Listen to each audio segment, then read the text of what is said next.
Welcome to The Right Chamber, the podcast that takes you inside the NHS to explore what really makes a hospital a hospital. Each episode, we sit down with the people who keep healthcare moving, from doctors, nurses on the front line, to students, the support teams, administrators, corporate staff, and everyone in between. These are the voices that often go unheard, but together they form the heartbeat of our hospitals. Our aim is simple: to share authentic stories that are accessible to the public, meaningful to NHS staff, and a reminder that healthcare is more than treatments and wards. It's a whole community working together. So whether you're part of the NHS family or simply curious about the people behind the service, join us as we open the doors to the conversations that matter here in the Right Chamber. Dr. Andrea Gait has been a consultant anaesthetist at Dudley since 2008. Over the past 4 years, she has played an active role in advancing sexual safety at work within the Trust, contributing to the Sexual Safety Charter steering group and supporting wider initiatives to improve workplace culture and safety. Singh is Head of Equality, Diversity, Inclusion and Workforce Wellbeing at the Dudley Group. He provides trust and system-wide EDI leadership, chairs the Sexual Safety Steering Group, and leads implementation of the NHS Sexual Safety Charter. Paul is passionate about psychological safety, tackling inequality, and turning insight and lived experiences into measurable change. Welcome to The Right Chamber. This is episode 3 of 3 in our series focused on sexual safety in the NHS. And today we're looking at what happens next. We'll be exploring the actions being taken across the NHS, including the Sexual Safety Charter, and how these commitments are shaping expectations around behaviour, accountability, and organisational responsibility. This episode isn't just about policy, it's about what those commitments mean for practice, for staff, for leaders, and for the culture of our workplaces. Before we continue, we'd like to include a trigger warning.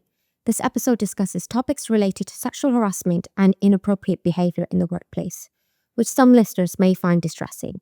Please take care while listening and feel free to skip this episode or take a break if you need to. So whether you're a member of staff, manager, or someone wanting to better understand how the NHS is responding, join us as we unpack this episode in this series. You may already be familiar with Dr. Gait from the previous 2 episodes, but we are very pleased to welcome a new face to join the discussion today. Would you like to introduce yourself? Paul Singh. I'm the Head of Equality, Diversity, Inclusion and Workforce Wellbeing at Dudley Group. Welcome, Paul.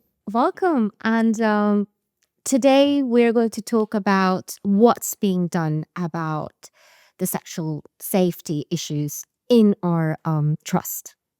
In the last episode, we touched a little bit on a survey that you guys we did created. That was a really well done job. So tell us what have you guys come up with after the survey? Okay, so shall I start? So there's a sexual safety steering group. So we set that back up in 2023.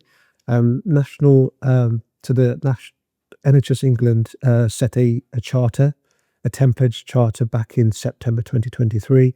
And we were asked to do a benchmarking exercise in terms of what are we doing, what are the gaps within the organisation. And Andrew had already started looking at the sexual harassment survey. So we would use that in future in terms of kind of shaping some of the pieces of work that we were doing. The Sexual Safety Steering Group is made up of various stakeholders, internal stakeholders. So we've got clinicians, non-clinicians, we've got safeguarding, got equality, inclusion, wellbeing. You've got other staff networks there, HR, trade unions. So it's key stakeholder input. And when we did the benching exercise, there were quite a few gaps and some strengths in terms of some of the work we already were doing around bullying and harassment, active bystander and things like that. But the benchmarking exercise set a standard in terms of what the expectations of the charter are for an organisation. So in threefold, the charter is looking at accountability, promoting confidence in reporting and improving reporting mechanisms for staff if there's an incident of sexual safety. That's great. Summary: accountability, promoting confidence, and then how people can speak up as well. Okay, brilliant, brilliant. And this chart is quite widespread group that you mentioned. So this is going to be applicable trust wide. Admin, non-admin, clinical roles can all benefit from familiarizing themselves with this charter. Absolutely. So we say from ward to board, really. So there's senior leadership accountability as well with the charter. So we've got the medical director, who is the sponsor of this sexual safety steering group. So you've got that accountability. So the medical director then will take concerns, issues, and also reiterate the important message of sexual safety at that board level. So that was really, for us, was really key, wasn't it, in terms Yeah. of getting that exec sponsorship and actually giving the confidence for staff that actually you've got that senior executive buy-in, that we are going to start looking at that cultural shift and improving mechanisms for sexual safety. So what's been done about to make sure that staff or admin staff is aware that something like that exists? Because we talked about people are not So reporting. communication is probably one of the hardest things I think we've found. We've done a lot of work. We've created a policy on sexual harassment and sexual safety at work. We've done an awful lot of work with reporting. We've set up some training, which we'll perhaps talk about in a bit. But getting it out there is by far the hardest thing, because there's so much communication that comes out from the trust that people just get an overload. And also some people just don't have access to the trust intranet. So we have it, or we've had it on screensavers. It's gone out in the bulletins, in the know that goes out in the trust.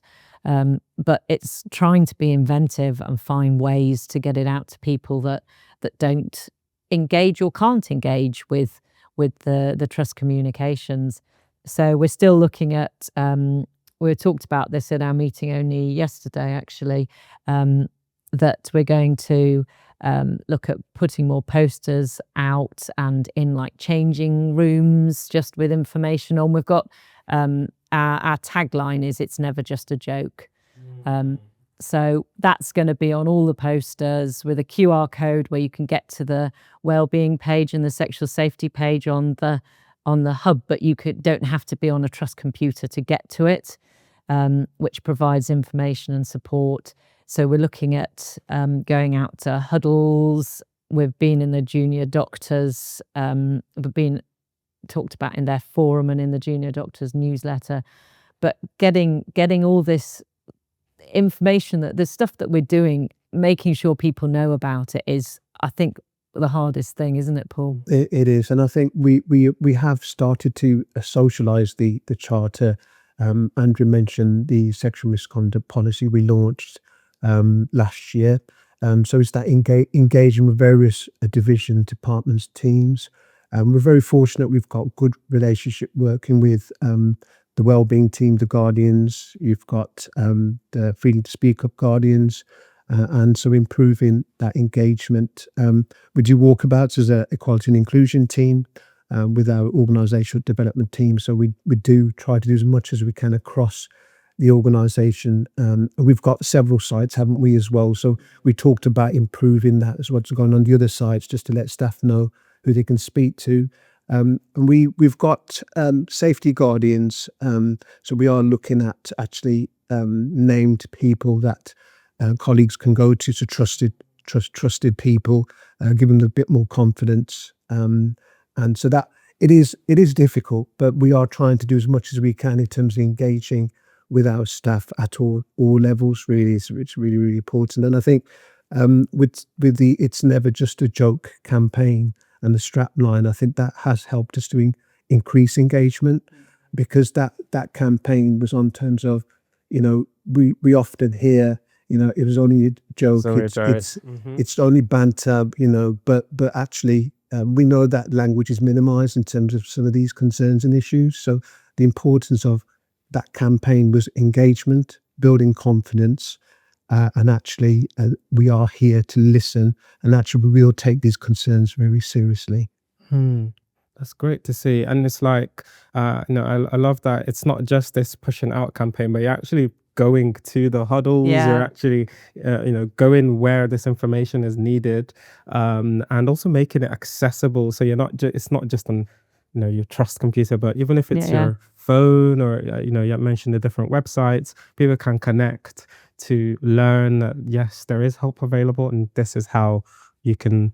And it's important that like you guys are going on to, clinical areas or just admin areas, because when it's just a poster or and someone, accesses it, they need to know that there's actual people, Yeah. humans, Yeah. who are looking at whether we're engaging with them or not. It's not just going to an AI bot Yeah. where Yeah, it's like, definitely. oh, I feel this way, and ChatGPT is answering the question for you instead. They want to know that humans are involved Yeah. and we are going to be listened to. Yeah, there's a team behind this. And not just that there's a team, we can see them because, yes, they come to our huddle. And I think you've mentioned that as well as this Template Charter, there are also some other things that are being put in place, such as training. Maybe you can tell us a little bit more about that. Yeah, so Andrea and I and Paige, the Wellbeing lead, we'd used the national teams, and NHS England put out a few modules, I think, around sexual safety on the back of the charter and the policy. So we've used the localized data, so the data from the sexual harassment survey, some lived experience as well. So they are scenario based, and we did a pilot session with the Medical Concerns Forum last year, and we had some really positive feedback in terms of the content of the training.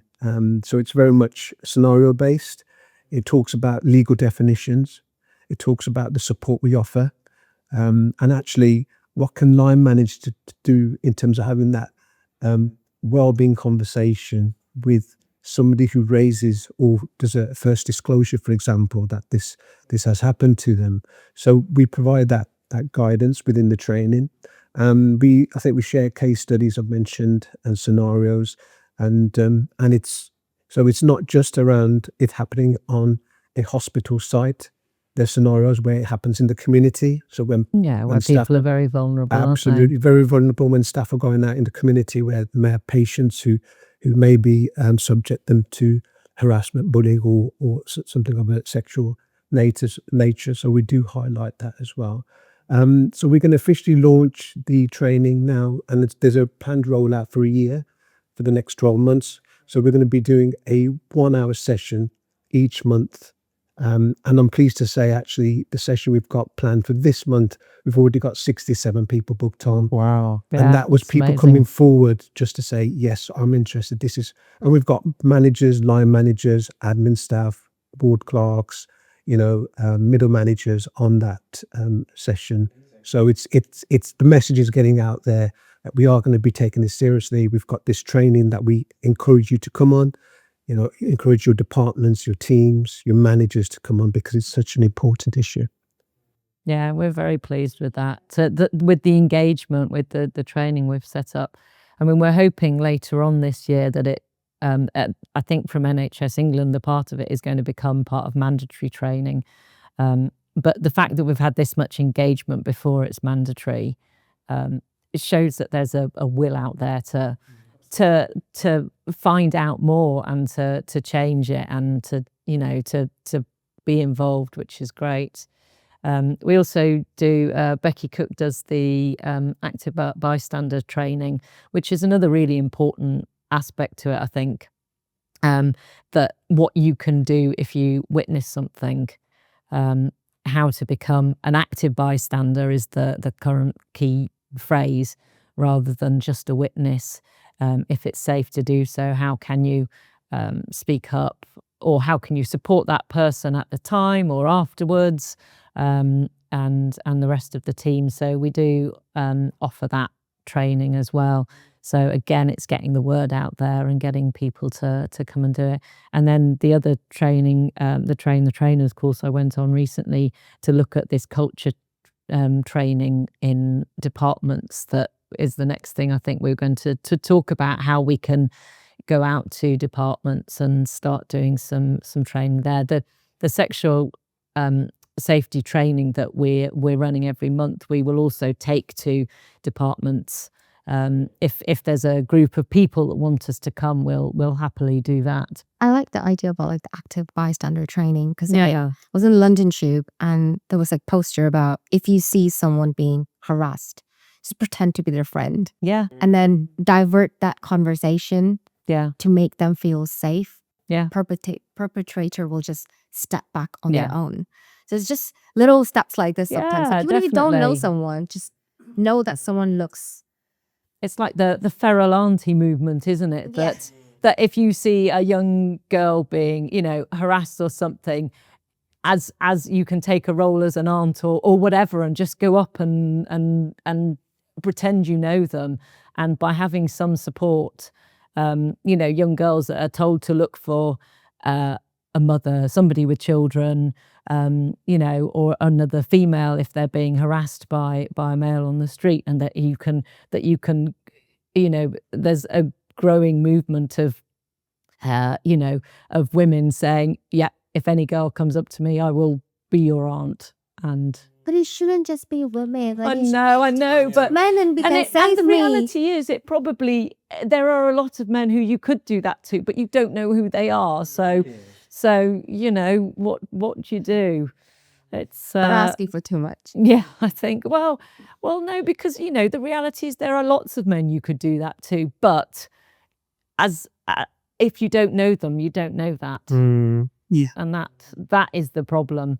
But yeah, that's different. But yes, so the active bystander role is actually something that just talking about and maybe thinking about, when you're not in a situation, often asking people to explain something de-escalates by being forced to explain. If somebody says something that's inappropriate, if you just go, oh, sorry, I didn't understand that. What do you mean? What do you mean by that?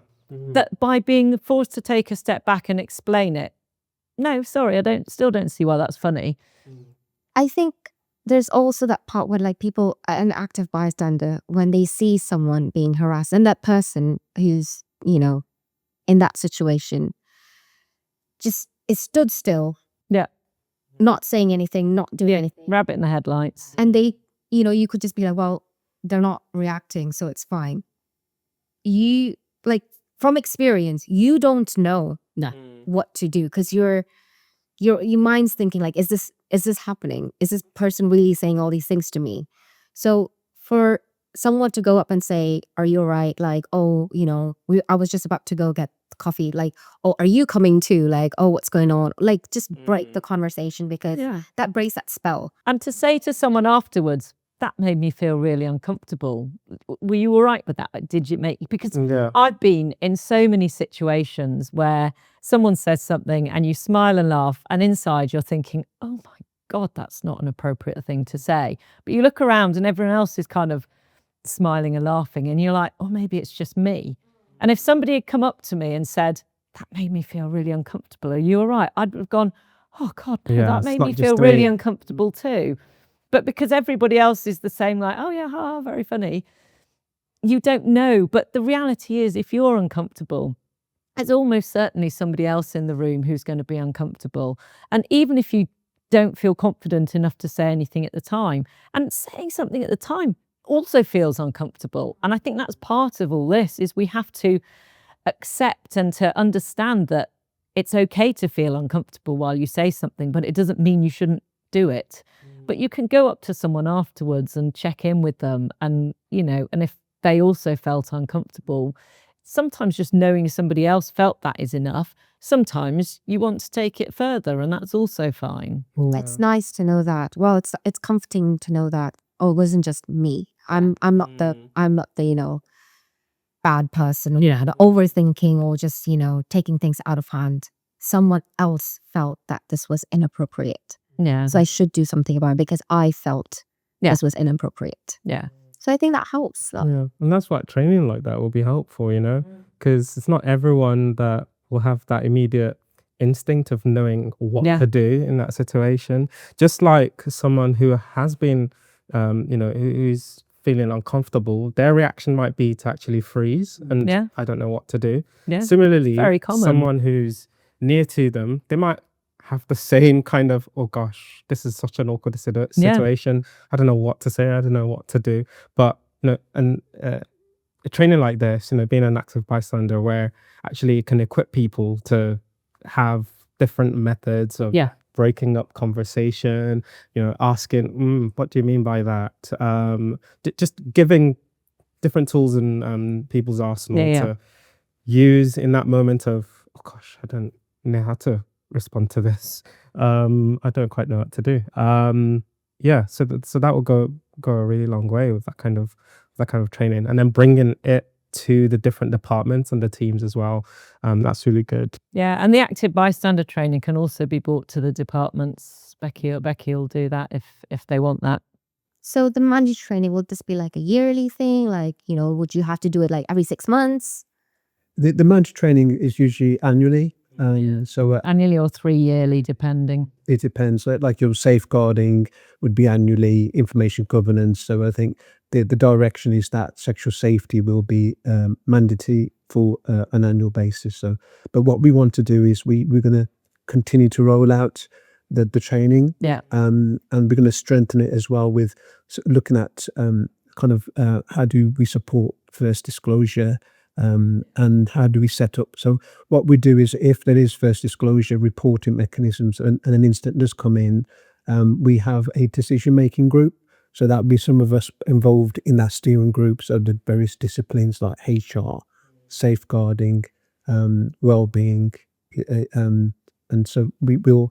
That is a kind of start of a process really to how we strengthen the reporting. And actually, I think the most important thing is psychological safety for those who disclose or those who report an incident, and that's something we're working on. We're going to start embedding that psychological safety training as well. But as a beginning and a launch, I think, like we said, the numbers, we're really pleased that it's fantastic. that it's been an appetite. And the other thing I wanted to mention is around, we've got the active bystander training, but what we've seen as well, a lot of allyship. So through the staff networks, we've got the LGBTQ plus staff network, the disability staff network, the race equality staff network, which is the Embrace network, and the women's network. And they really come together in terms of become allies. So with this piece of work, it's not just male and female, but there's an intersectionality related to it. And within the charter itself, one of the pledges is around what is the data around the intersectionality. So if you're Asian, gay, how does that impact? And you've been subject to sexual incident, there might be something around myth busting, there might be stigma, taboo attached to it. So with the staff networks and that allyship, I think that's so important. It's really good. So it's really all hands on deck at the Yeah. moment, and it's great because it's all these things that you'll see contributing to that culture shift that we're hoping to see. Okay, great. So it's sexual safety charter. Pushing this with it's not just a joke. Because we're like younger generation of doctors. This is all, okay, this is supposed to happen. How do you feel seeing this from all your experience from 20 years ago? Like, how does that make you feel? I mean, better late than never, really. It's really good. I'm really pleased that we are starting to see some progress at work and, society in general. I find it really heartwarming that we shouldn't have to be, but we are where we are. But compared to what it was like when, 20, 25 years ago, whatever, when I was a junior doctor, and it was so different. There was absolutely nothing you could do. Nobody listened. And I know that there is still the feeling that that's still the case, but it isn't. And I do feel that slowly things are changing. And I'm so pleased that, that the generations to come hopefully won't have to go through quite the same and that it will just get better and better. Well, I hope so. Yeah, and it's like a snowball effect as well, isn't it? Yeah. With what you've started, and then we can then build on this for the future. For instance, this local survey, perhaps there'll be, prospect for a repeat survey yeah. in future, and seeing the effect of all these Yeah. advancements and things that we're doing, seeing how they're actually changing things. What do you think, nationally should be done about this? Because this is our trust. What about nationally? What do you hope for to happen nationally? Oh goodness. Just I mean, it would be nice if because this might spread. Yeah, it would be nice if similar thing, if there was just an accountability, if that when people did speak up, that there was somewhere that people could speak up to, and that when they did, it was safe. I mean, you only have to look at the whole Epstein files, that these women have spoken up and it's just swept under the carpet and nobody does anything. And they still aren't safe to do this. Some of them there are people who've been through absolutely horrific things. And what I would really like to see nationally, globally, is perpetrators being held to account and there being consequences to actions. That's what I'd like to see, she says, in a dream world. I agree. I think it's that reiterating the sanctions actually as well. And I think Andrew touched on the last episode around actually when a case does, the outcome of a case is not then kind of communicated to the victim, and that's something we need to work on. But something nationally, whether there can be some guidance to say actually we need to put up the individuals out there, the sanctions need to be clear. And I think it's role modeling as well. Those people in power need to set the standard in terms of this is zero tolerance. We will not, we will not tolerate any of this behavior around sexual safety. I think that's the whole thing where people think that nothing's being done because they're not being punished. Sometimes you are so hurt that you just want to see some accountability. Yeah. Not a 3-month suspension, and people are going to keep doing that. 3 months is like a holiday. Yeah. For doctors especially. You need to create this not, I wouldn't say fear, but this. There has to be consequences. Consequences, yes, if I do this, my years of training, my reputation is on the line. Yeah. If the fact that this is the wrong thing to do isn't going to stop you, then maybe if there were other consequences that did matter to you, that might make you think twice. Well, it's is this joke worth it? They might start thinking now, maybe not. Let me just keep my mouth shut and just go on with my life. I think people need to, GMC or NMC or whichever, they need to start holding people accountable for their actions. And victims need to know that this has... Yes, and not just at GMC, NMC level, at trust level, at, that actually you're not saying that because somebody's a, eminent whatever in your trust, they matter more to you than a victim. A person shouldn't feel like I can't report something because they're untouchable. Yeah. They're way high up on the ladder. Yeah.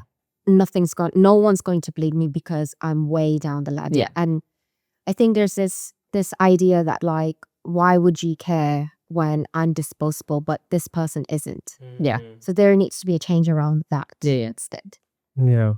And that's all going to come with that shift in culture. When you start seeing these accountability, and you start seeing the impact and effects of it all.